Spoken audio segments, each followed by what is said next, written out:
Okay okay okay okay okay okay okay okay கொஞ்சம் வந்து கொஞ்சம் யார் யார்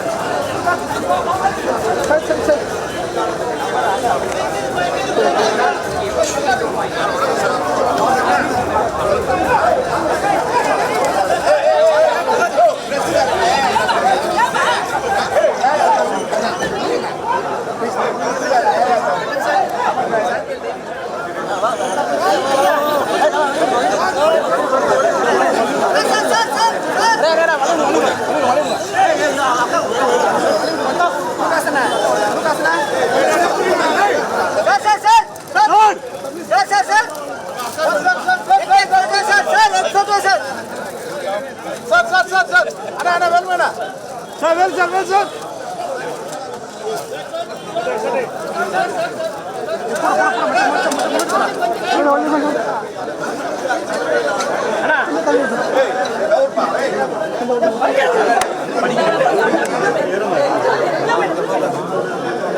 சற்று முன்னதாக பியூஷ் கோயல் அவர்கள் அதிமுகவினுடைய தலைமை அலுவலகத்திற்கு வந்திருக்கிறார். அங்கு அதிமுகவின் கட்சி தலைவர்கள் அவரை வரவேற்கக்கூடிய அந்த காட்சிகளையும் பார்த்து வருகிறோம். தொடர்ந்து ஒவ்வொரு கூட்டணியை சார்ந்த கட்சி தலைவர்களும் அதிமுக தலைமை அலுவலகத்திற்கு வந்து இன்றைய தினமே அனைத்து கட்சிகளுடனான அந்த தொகுதி பங்கீடு தொடர்பான இறுதி முடிவு எட்டப்படும், அது மக்களுக்கும் அறிவிக்கப்படும் என்ற தகவல்கள் தெரிவிக்கப்படுகின்றன.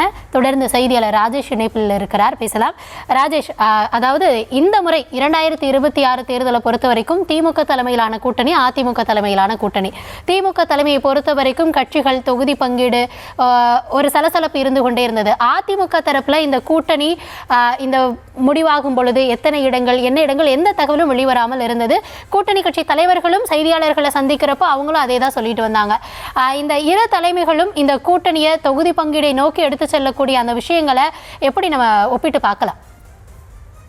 அதாவது திமுகவை பொறுத்தவரையில அவர்கள் ஏற்கனவே இருக்கக்கூடிய அந்த கூட்டணி என்பது அப்படியே தொடர்கின்றது.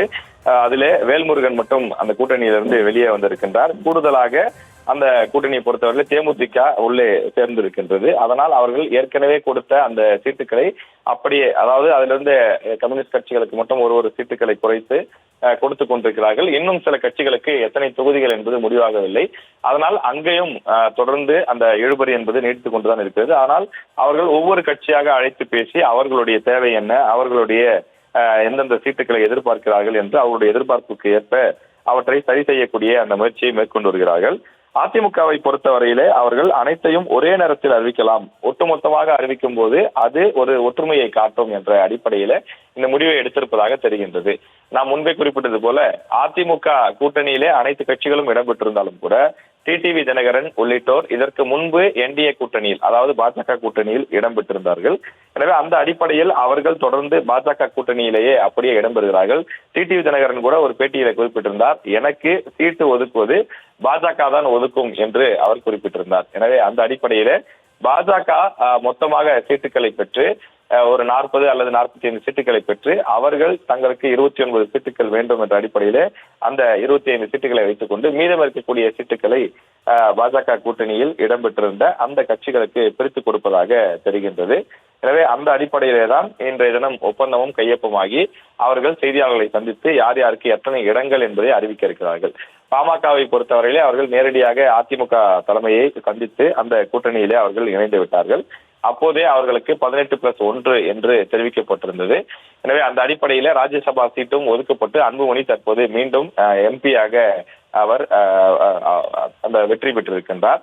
இந்த சூழ்நிலையில 18 இடங்கள் என்பது அதிகாரப்பூர்வமாக இன்று கையொப்பமாகி அதனை வெளியிடுகிறார்கள் என்று சொல்கிறார்கள். அதே போல அந்த 18 இடங்கள் எந்தெந்த இடங்கள் என்பதை உறுதி செய்வதற்கான அந்த பேச்சுவார்த்தைகளும் இதனை தொடரும் என்று எதிர்பார்க்கப்படுகிறது.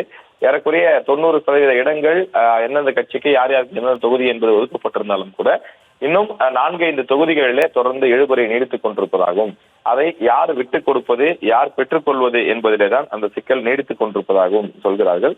எனவே அந்த அடிப்படையில பார்க்கும்போது இன்னும் 2-3 நாட்களில் இதற்கான தீர்வு கிடைக்கும். தற்போது மத்திய அமைச்சராக பியூஷ் கோயல் தற்போது அதிமுக தலைமை அலுவலகம் வந்திருக்கின்றார்.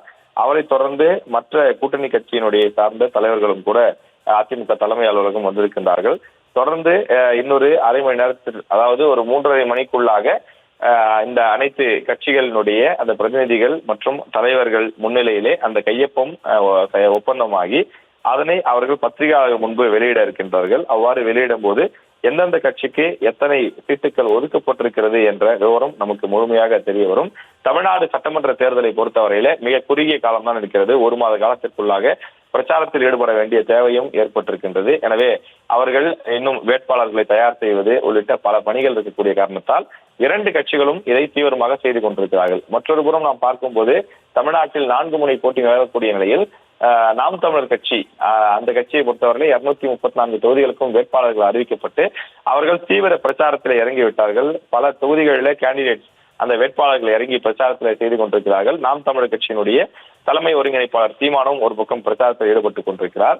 மற்றொரு புறம் புதிதாக கட்சி ஆரம்பித்திருக்கக்கூடிய நடிகர் விஜய், தமிழக வெற்றி கழகம், அவர்கள் பாண்டிச்சேரிக்கான அந்த வேட்பாளர்களை அறிவித்திருக்கக்கூடிய நிலையில் தமிழ்நாட்டில் போட்டியிடுவதற்கான வேட்பாளர்களை தேர்வு செய்யக்கூடிய பணி இரவு பகலாக நடைபெற்று வருவதாக அந்த கட்சியின் நெருங்கிய வட்டத்தில் இருக்கக்கூடியவர்கள் தகவலாக தெரிவிக்கிறார்கள்.